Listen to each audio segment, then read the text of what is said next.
Can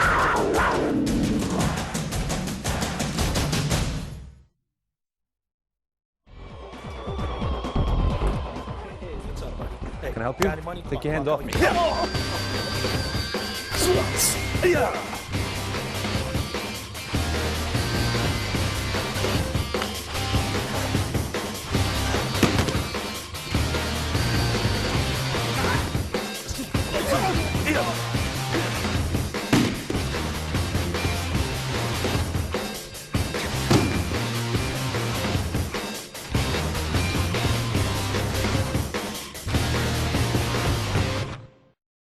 Hi, my name is Scott Rogers. I'm an expert in Kyusho-Jitsu pressure point fighting. The topic of today's program is going to be kicking pressure points. So what we're going to learn is what part of the foot to use to actually strike and what spots on the body are vulnerable to pressure point strikes using kicking. We're also going to show a few examples, self-defense examples of how you would combine these points together. Learning to kick pressure points is a much higher skill than learning to use your hands, just for the fact that it's a lot harder to kick than it is to use hand strikes. So your balance, your speed, and your timing are going to have to be that much better. For self-defense situations, 99% of the time we're going to kick below the waist, but we're going to show you some pressure points above the waist and even some head strikes that you can use using the legs. We're also going to cover some striking that we can use in the ground grappling game, using our legs from the guard position, from the cross-side position, and show you different spots that you can strike. I hope you enjoy this program.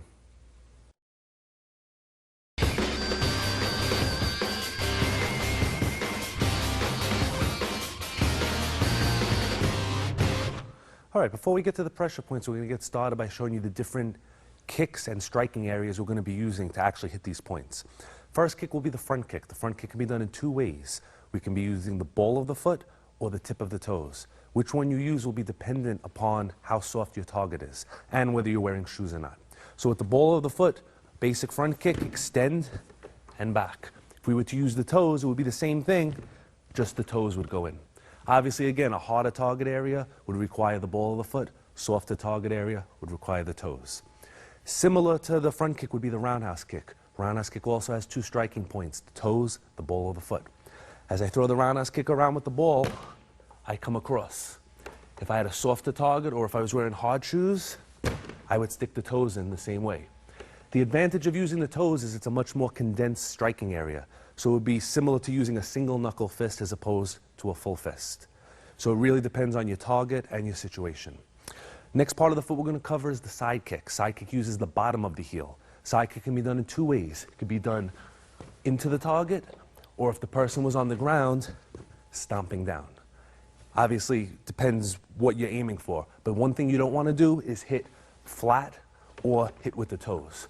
Always digging the heel in, digging the heel in. Very important. The next surface area is going to be the back of the heel. The back of the heel has two distinct ways of doing it. One is what we call a hook kick, where the kick comes around. The second way would be if the person was on the ground, kicking down, in what's commonly referred to as an axe kick. Or if you had your partner bent over, we can bring it up and drop the kick down. All right? The next kick is a different kick. It's called the reverse roundhouse kick. Instead of coming across, we're going to take the same foot and turn it backwards, using the ball, twisting in a reverse motion. It's a very sneaky kick, and it's used to get around the person's leg if they're in a different stance. If they have one leg in the front and you're aiming for here, you can shoot around. So whether he's facing you sideways this way or the other way, you can do either the roundhouse or the reverse to get whatever target that you're aiming for.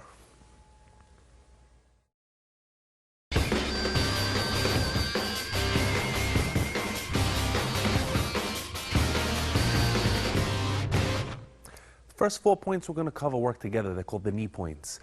These points are probably some of the more dangerous points we're going to learn because done properly they will dislocate or break the knee. So always be careful with these, extremely careful, more than any of the other points, because you're not just going to knock somebody down or knock them out, you're going to break their leg in a way that it's unfixable. Okay, so what we're going to do is we're going to have Dusan step forward with one foot. We're going to explain how this works. We're going to find where his kneecap is. We're going to make 4 spots. 1, 2, 3, 4. So like an X across his knee. Each spot is approximately an inch above the knee. On the inside, on the outside, so you could pinch on the bottom and on the other side where you can pinch. The 2 points on the top need to be struck down to buckle his leg. Same thing if I come on the other side, going down. The 2 points underneath get struck upwards to buckle his leg. Now the techniques that we would use for this, switch feet for a second. The first one would be a side kick. If, let's say, he was punching, whatever he was doing, I moved out. Instead of actually kicking the knee, I would kick slightly above onto the spot to buckle his leg. From the opposite side, I would do it the same way. If I moved out this way, I would kick above the spot to buckle his leg. Just from a light tap, you could see how far his leg goes. If I extend my leg and I did it fast, there's a good chance of dislocating his knee there. Now for the bottom points, it needs to be struck in an upward motion. So you could use a front kick coming up from both sides. That is one way. But an easier way is to use what's called a scoop kick, where you just bring the foot up and slap across, which will buckle the leg out. Same thing on the other side, scoop up. So now if he was to grab me and I needed to get out, I could buckle the leg to set up my hand strikes. Generally, we would kick first low to set up our hand strikes up high. Quickest way to end any confrontation is striking the head and neck area. So while the kicks alone can do serious damage, they work a lot better as a setup. So if he's punching and I come in and I take his knee, it's a perfect setup for a follow-up shot or an arm lock or even a throwing technique. So remember, the knee's forward, 4 points, about 1 inch above the knee, 1 inch below the knee. The 2 top ones go down, the 2 bottom ones come up. You need to extend your leg. If I only come down a little bit, he only moves a little bit. If I extend all the way, that's what's going to make his leg buckle when I hit it nice and hard.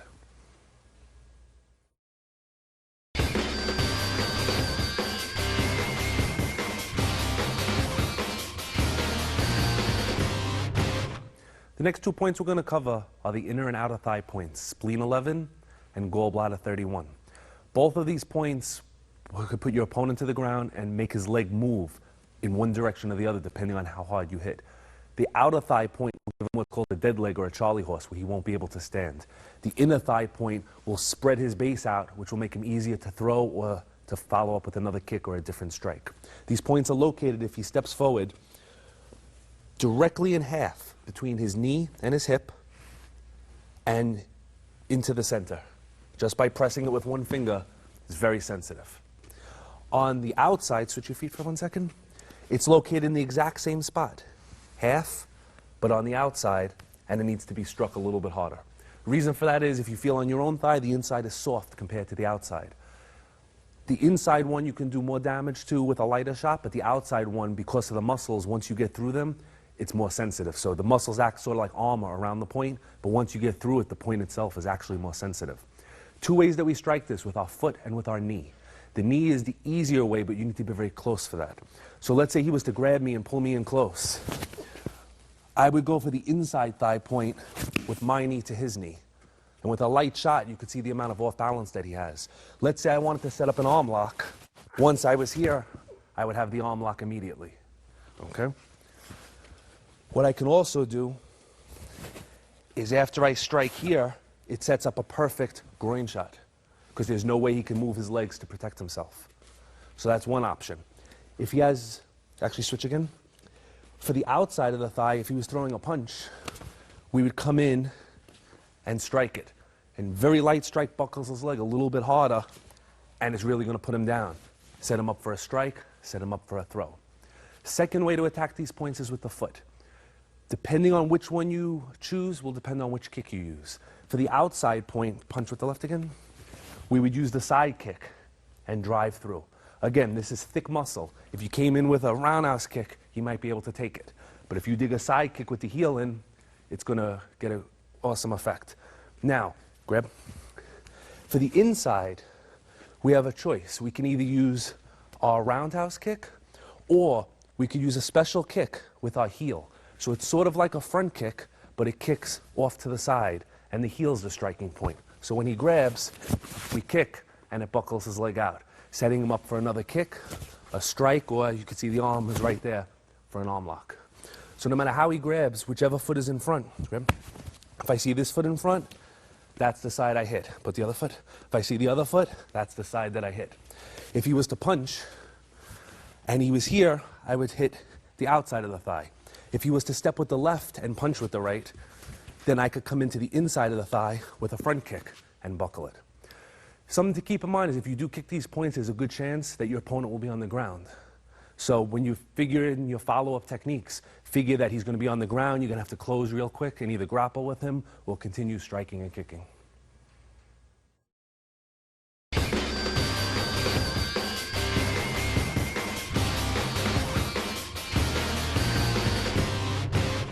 The next 3 points we're going to cover are on the lower leg, the foot and the calf.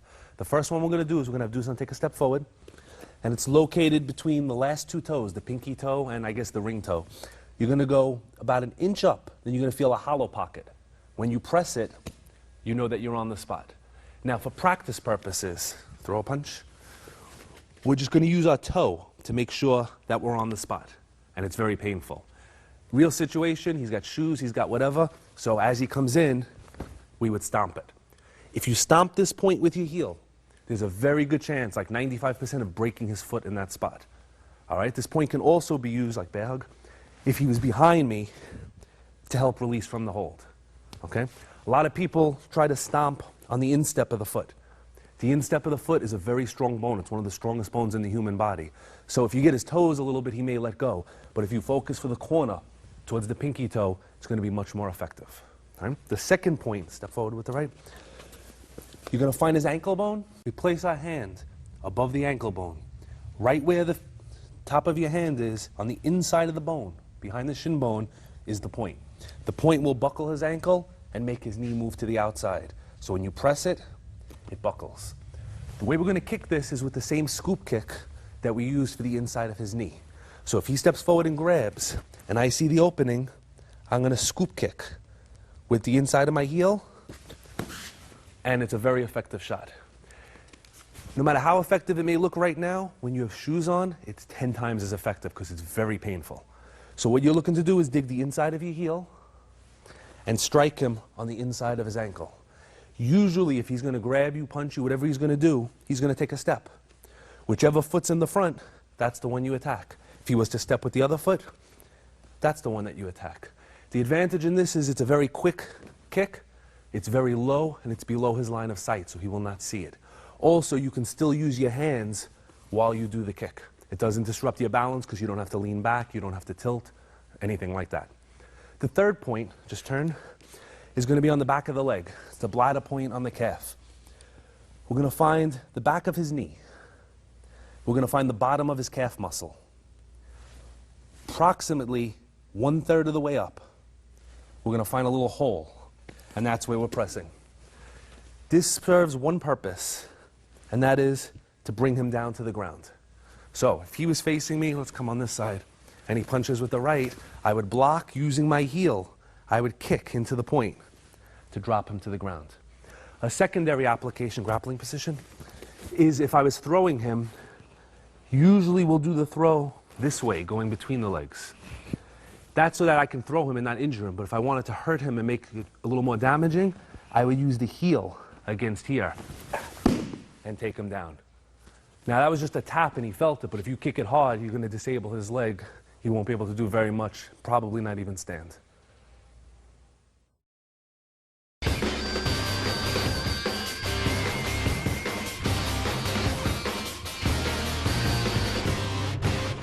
What we're going to use now is the front kick. We're going to show some targets and some basic self-defense applications for it. The first one that we're going to use is if he extends his arm, if you go all the way to his body and up into his arm, is a point called Heart 1. This is a very sensitive point. It's almost in the armpit. When even just squeezing it with your thumb is a little bit painful. Kicking this point, aside from the pain that it will induce, will also dislocate his shoulder. So one way that we get to that point is if he punches, we step out, and with our front kick, preferably with the toes, we kick up into it. We can use the ball of the foot, but the toes will be much more painful. And it sets up perfectly for a follow-up shot. All right, so watch one more time. He punches, step out, straight up into the armpit, front kick. Second application for the front kick is going to go to what's known as the solar plexus, or CV14.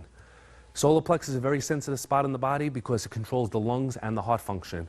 A lot of different nerves cross into there. The problem is if he's standing straight, just drop your arms, and I throw a kick, I'm going to slide up him. So what I need to do is get him into a bent position.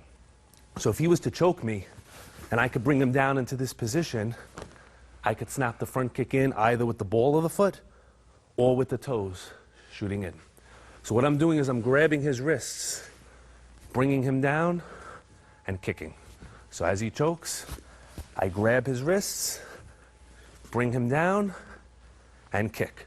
In this particular situation, if his head came down so far, I would bring his head up with my knee and then finish with the kick to the solar plex. So sometimes if you're very strong or do it really excellent, he'll come down a little too far, just straighten him up with the knee, extend the kick out.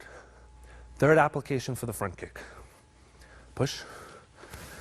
As we come to the side, we did the leg point that we did before. The front kick can shoot right in. So he comes in, he can push or punch. If he was here, I can go to the outside of the thigh, or I could come up to the ribs in the corner. If he drops his elbow, we have liver 13 right here, and we have 2 more rib points right above it. So anywhere where my palm is sensitive, is a good target. So when he throws his punch, we step out, ball of the foot or toes. If you notice something, watch his body reaction. If I use the ball of the foot, he feels it. If I use the toes, it's a little bit sharper.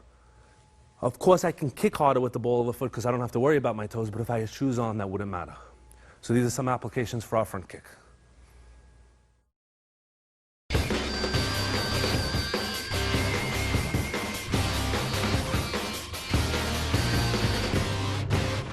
We're going to do some applications now for the roundhouse kick. The roundhouse kick, the first point that we're going to use is the side of the waist, the liver 13 point, or the liver gallbladder points in the ribs. So again, that whole corner region where your elbow is, there's so many points there, it's a perfect target. So again, as he either pushes or punches, we step off, and we put the foot in either ball of the foot or the toes, shooting into the spot. So he comes in, move, and kick. Now, we're practicing with punches, but if he was to choke me or grab me, let's say he choked me, I would move off the same way, throw my kick into the same point. Remember also that kicking is, just like everything else, a piece of the puzzle. After I threw my kick, we could set him up for a follow-up. If we wanted to, we could come to the exact same rib point with our knee and strike him again. Or we can throw him, or we can hit him with our hands. We have lots of options at that point. The second spot that we aim for the roundhouse kick is the corner of the jaw. Obviously, if you're not very flexible, you're not a very good kicker, this one would be out for you. But you do have opportunities if, let's say, he was choking and you were able to bring him down a little bit. Now, even if I wasn't a very high kicker, I can get up there. So what I'd like to do, if he pushes, come around, ball of the foot, right underneath the jaw on the stomach 5 point. All right, so one more time, bring him down, boom, right underneath. Excellent shot. Okay. So there's our roundhouse kick.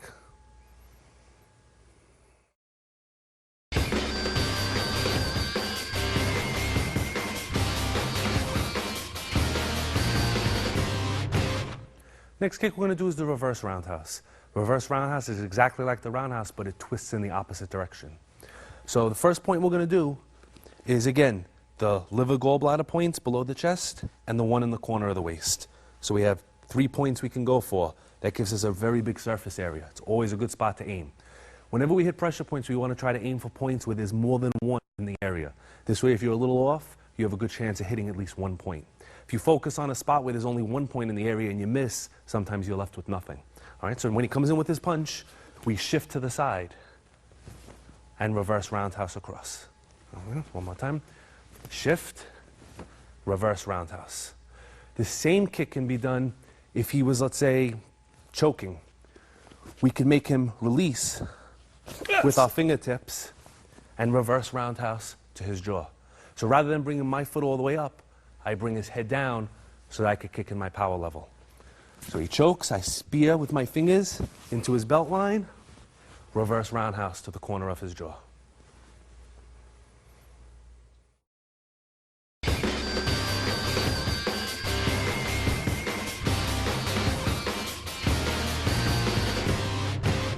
We're going to cover applications for the side kick. Earlier in the program, we covered the leg kicking. Side kick is most useful when it comes to kicking the legs, and that's where you use it 90% of the time. But there are some effective points on the torso that we can strike as well. First one is exactly where his belt is, whether it's his belt, his karate belt, or his button or belt outside. Below his belly button, 3 fingers. There are 3 points in a row. 1, 2, 3. Conception vessel 2, 3, and 4. And they're best struck in a downward motion. So now, if he's in front of me, let's say he's grabbed me, as I strike down, it brings his head forward, setting him up for other techniques, other strikes, other locks. Anytime I can bring his head down, it makes me more powerful. My striking zone with my hands for power is here, straight out, not up. So when I have to raise up high, I'm actually losing power. Same thing with my kicks. If I have to bring my knee up or kick him up high, I'm losing power. So if I could do a technique that brings him down into my zone, my strikes are going to be much more powerful here. And the best way to do that is to drop his center by striking here. So let's say he threw a punch this time. If I blocked, strike down into that spot. A really, really hard shot. Come back up. I'm not going to do it hard, but as I extend, would put him down on the ground in a lot of pain. When you practice it, be careful. This area is very sensitive. And if he has a full bladder, you could have a little mess on your hand. So be a little careful with that. Now, if he's throwing a punch and we move a little off to the side, we have the corner waist point, the liver 13, and the 2 points below his chest, gallbladder 24 and liver 14. From here, the side kick fits into both of those spots. So he throws his punch, we move to the side, and kick. If he was punching with the other hand, ready, come this way a little bit. As he comes in with his left and I move to the side, we have the point behind his elbow, the gallbladder 25 point. So where his elbow is, in front is the liver point, behind is the point that we're looking for now, the gallbladder 25. So he punches, we move out, and we put our heel right into that spot. The advantage of this point, aside from we're striking where the floating ribs are and the kidney is that it moves him backwards. So after I have him here, it's very easy to take him down. All right, so show that one more time. So he comes in, we step out, kick, which arches him backwards. Very easy to bring him down from that point. So these are the applications for our side kick.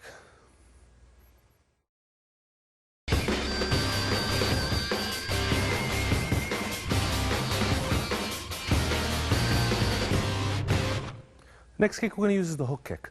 The hook kick is not a very powerful kick, but because you're using the back of the heel to come around, the back of the heel is one of the hardest bones in the body. So imagine hitting somebody with a hammer. You wouldn't have to hit very hard because the hammer is so solid. Same thing with the hook kick. The main targets for the hook kick would be the head. This becomes a problem because if you can't kick very high, you won't be able to use it. So if I was facing Dusan, I can come up and I can hook him behind his jaw at triple warmer 17. But it would be a lot easier if, let's say he was grabbing me and I brought him down. Now that same point is a lot lower. It's easier for me to put it into there. Stay there for 1 second. The motion would be this, whipping the heel across into that point. Now, same idea, if I brought him down, let's say he punched, if I blocked and I brought him down, we could come to the temple over here or the spot over there, the little cluster. And same idea, shoot across with the hook kick. So primarily the hook kick's going to be for the temple area, behind the jaw. If you wanted to get fancy, for people that are very good kickers, if he punched, you would be able to spin and do the exact same spot. But again, be very careful in practice because even a light shot there will dislocate his jaw and do serious damage behind there.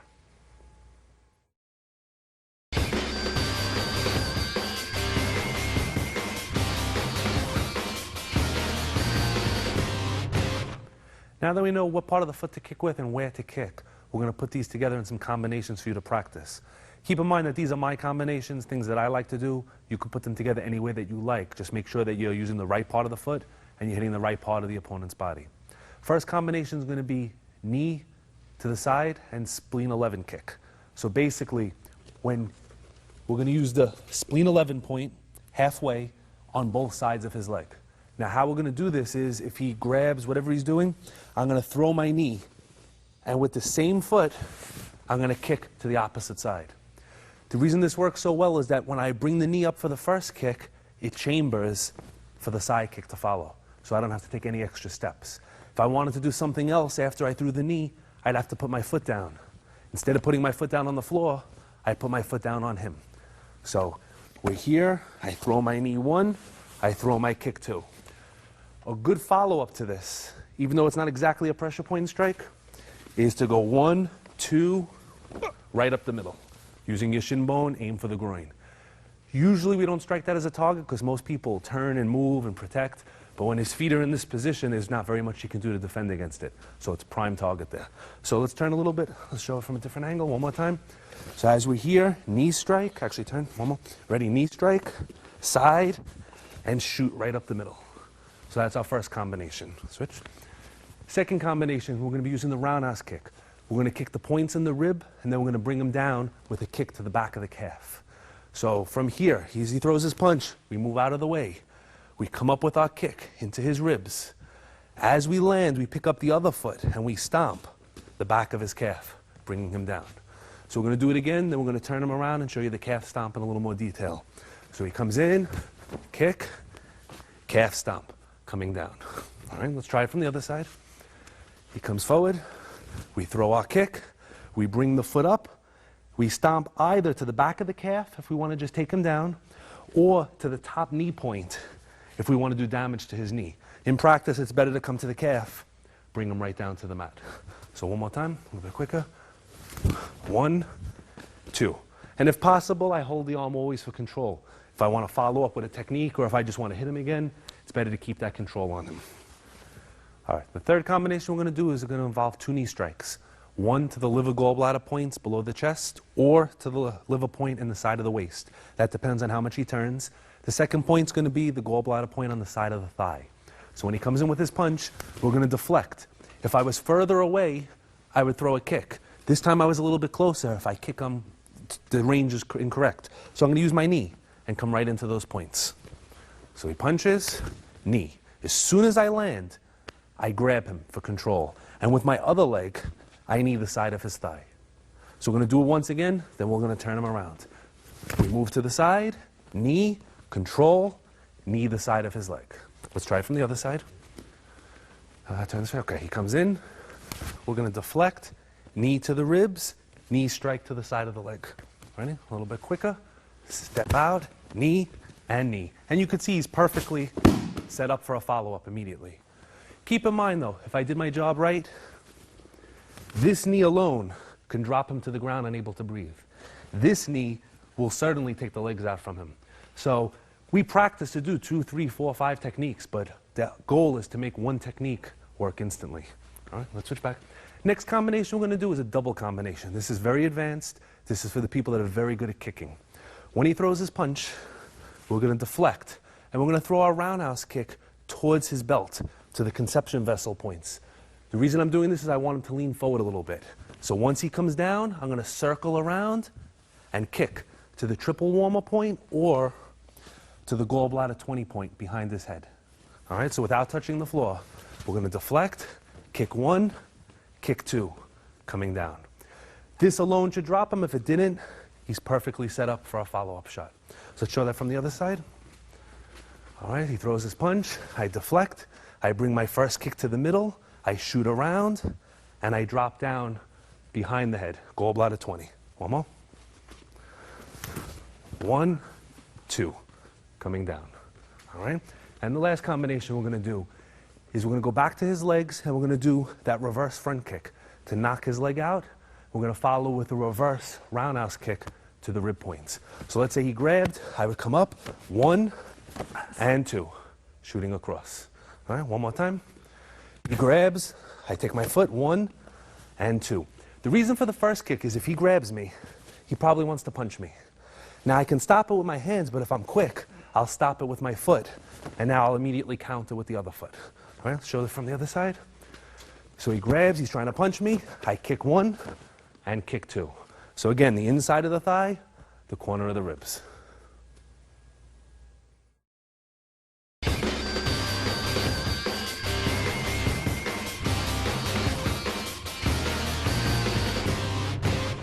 The next 2 combinations are what I call intercepting combinations. We're going to use our kick to stop our opponent from reaching us and then immediately follow up. So timing on this one becomes most important. If I was facing Dusan and he came to punch me and I stopped him with my front kick, all right, so let's do that one more time. If I just extended, that stops him, he can't reach me. Immediately, I follow up with the roundhouse kick to the side of the jaw. So let's watch that one more time. He comes forward, let's kick one, and kick two. Let's do that from the other side.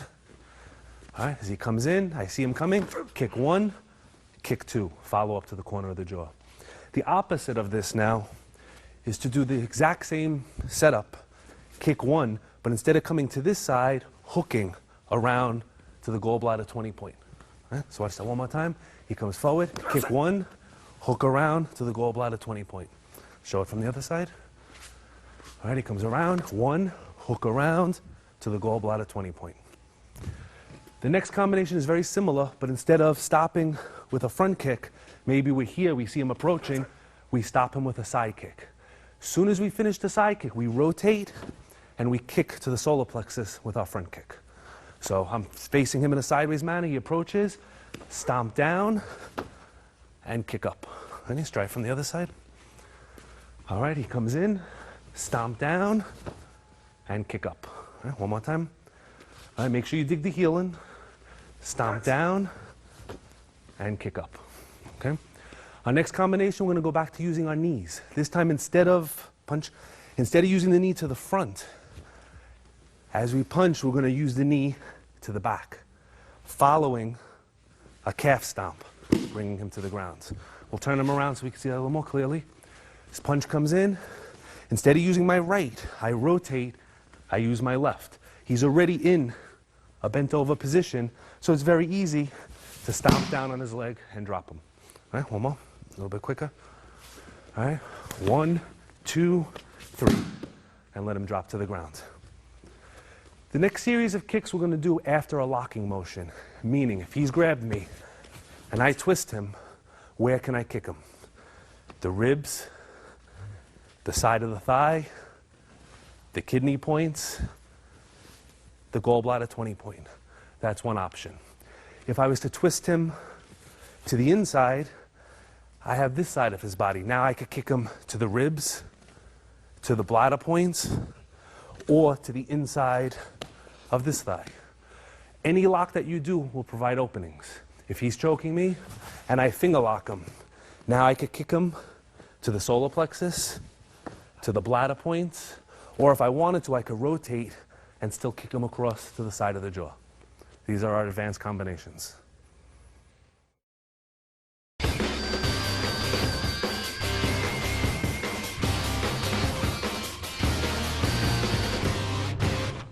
The next series of kicks we're going to use is once we bring our opponent to the ground, say with a lock or a throw, how to finish our opponent, how to kick him properly.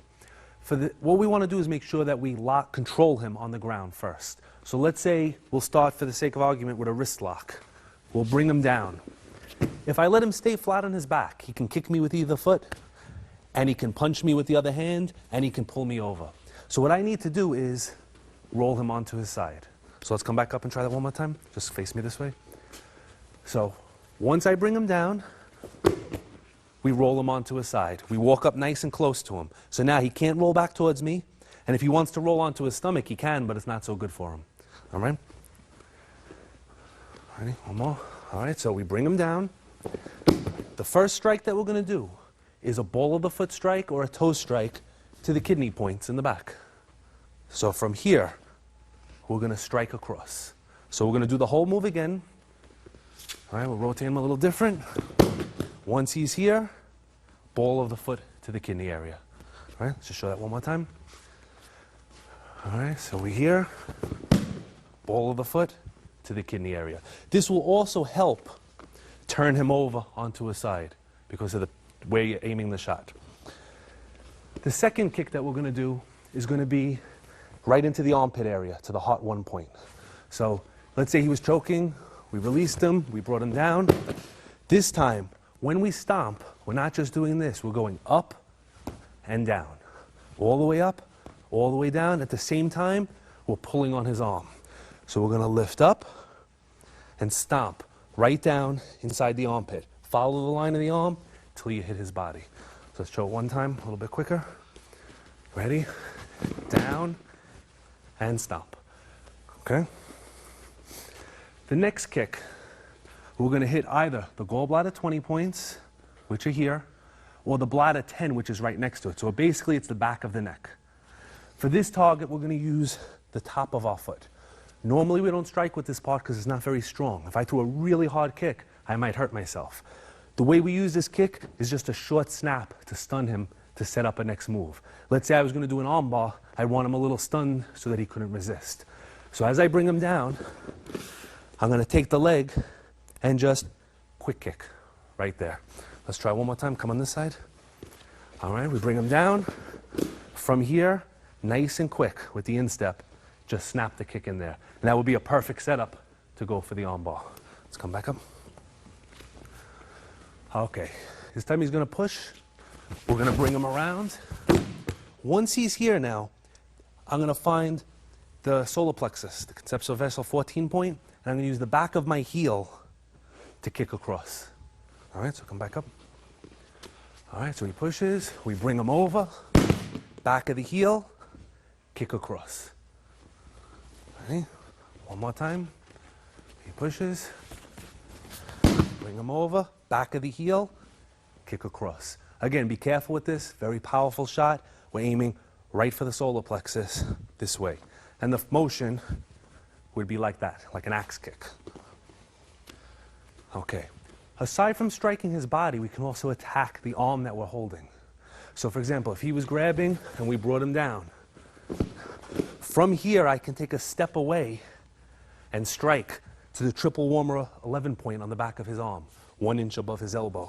So as I was here, side kick and follow through, breaking the limb. All right, one more time. So he's here, bring him around, side kick. If I didn't want to use that side kick, I could take the other foot and reverse kick, thrusting across. Pull the arm and strike. Okay, that's how we kick a downed opponent.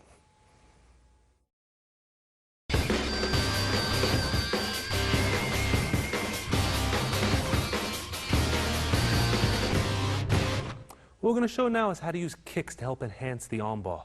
The arm bar is the most basic grappling technique. The problem is people know how to resist it. They use a lot of strength. By kicking the pressure points, you'll loosen them up to the point that the arm bar will be very easy to get. So we're going to start off from the mount. We go for the arm bar. For whatever reason, he's a strong guy. He grabs his own hand, and I can't break it. I don't know how to do it. While there are certain grappling methods that teach you how to do it, we can short circuit that by using some strikes. Using our lower leg, the one closest to his knee, we're going to kick to the liver gallbladder points on the side of the waist, striking down here with the back of the heel. As soon as I kick him here, I'll be able to snap back for the arm bar. Other options would be to come to where the solar plexus is, in the center, CV14. Same thing, as I come back, I dig the heel in. Third option would be to come to where the belt knot is, to the bladder points. So if I'm struggling, I'm trying to get the arm bar, kick and release. What I can also do, which would be more damaging, but I lose a little bit of control, is to use the other leg. With this leg, I could kick him behind the jaw in the triple warmer 17 point, to the temple point, or to the points on the neck. The problem with this is if I lift this leg, sit up into me, he's going to roll into me and he might escape. So what I could do is part of a combination, kick to his ribs, loosen him up, kick towards his head, and lay back for the arm bar. Another thing that we can be concerned with is if we don't want to kick him, but we want to release the arms, how do we make him let go? Using our feet, we're going to strike the PC2 point, pericardium 2, at the top of the bicep. And all I'm going to do is use my heel. Instead of pushing, just give a little kick, which you can hear that sound that he made means that it hurt a lot, makes his hand open, and it's very easy for me to fall back for the arm bar. So he grabs his own arm. I'm resisting. It's not working. I don't want to strike him in his face or his body, so I use my heel and I dig. Always remember to use this heel, not this one. If I lift this one, he's going to start his escape and the whole thing will be pointless. Keep his head pinned down tight. Use the heel at the same time you kick, pull, and fall back for the arm bar.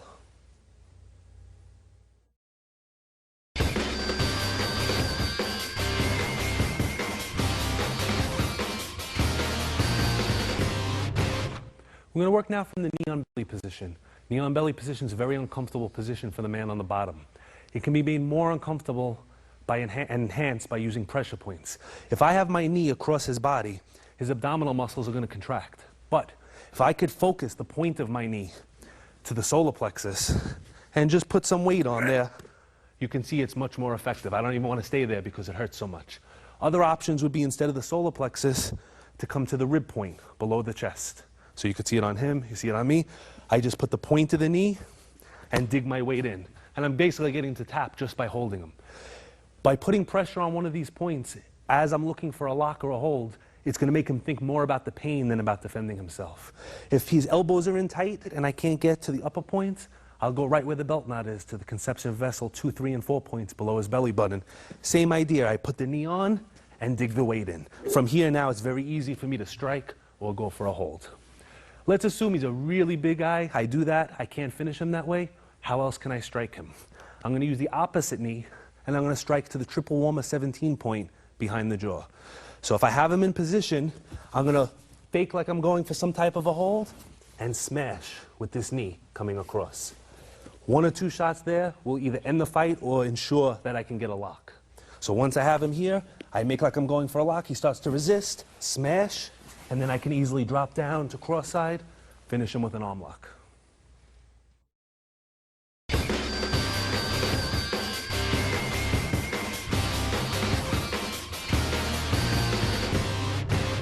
All right, now we're going to go to the cross-side position.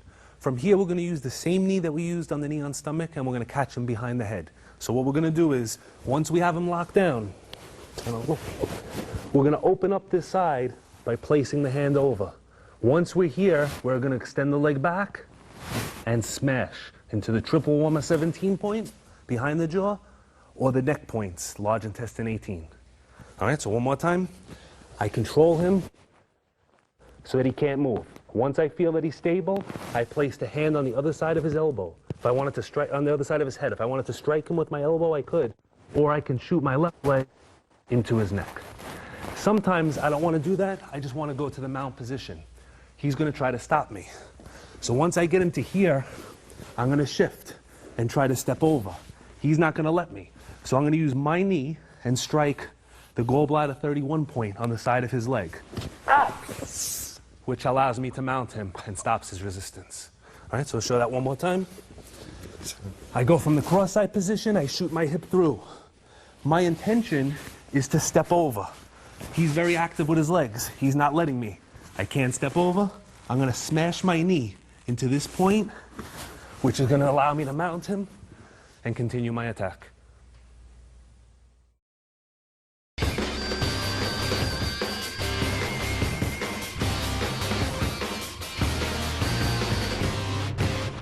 We're going to work on some striking from the closed guard position. The closed guard is where I start with my legs closed and I'm controlling his upper body.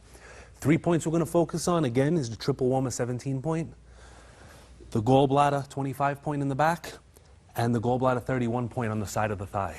So if I bring him into the guard, all right, one advantage of the guard is I can pretty much hold him still. So what I do is I lock onto his neck. Now while he's fighting to get away, instead of just staying still, I come into the kidney with my shot. And I could just continuously throw these kicks. They're very painful. If for some reason I can't get to that spot or it's not working right, I lower it. And I come to the side of the leg. And you notice his weight just dropped. At that exact moment, that would be my opportunity to reverse him and go for the mount position. So at the moment that I strike his leg and he feels that pain and his balance drops, that's when I twist and roll him over. Now, if he comes back, and I'm controlling his head and he gets away from my head control, push off, I can take the foot and shoot it behind the jaw to the triple warmer 17 point, or behind the head to the gallbladder 20 point.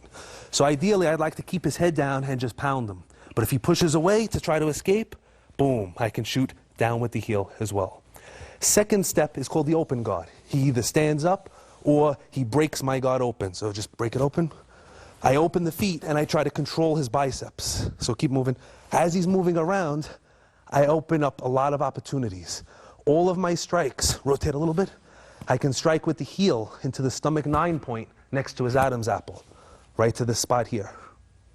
Right? Shoot that kick in there. We can kick into his ribs. We can also do some sweeps using pressure points. I can hook the foot here and hit the spleen 11 point on the inside of his thigh. And as I make contact, I pull and push, bringing him right down for my advantage. So let's try that one more time. I have him in the open guard. He's looking to get around, to pass. If he starts to walk that way, I hook his foot, and I sweep him. Once I'm in this position, we can kick straight into his groin area, or we can hit the spleen 11 point again to give him a little bit more pain. Once he comes up, I could shoot in with a shot to the ribs, to the gallbladder 14, and the liver 14, gallbladder 24 points. So let's do that sequence one more time. All right. He starts to stand, I control, he starts passing, which means he wants to get around my legs, I hook, and I press. Once he's here, I need him to come to me, I kick, he comes up, I drive into his ribs. And from here, I would advance on him to the mount or to a better position for myself. Hey, I hope everybody enjoyed this video on pressure points for kicking. In order to use kicking effectively for pressure points, you need to be good at kicking, of course. So the basics are most important. Make sure your kicks are down pat, good stamina, good leg flexibility. When you're working with a partner, you have to be extra careful with kicking because you don't have the same type of control that you do when you're using hand strikes. Pressure point training can be safe, but if done incorrectly, it can be dangerous. So we always recommend that you train under supervision, under qualified personnel. If you have any questions, or if you'd like to find an instructor in your area, or you'd like to come see me, please give me a call or email me. My contact information will be at the end of this program. Thank you, and I hope you enjoyed viewing.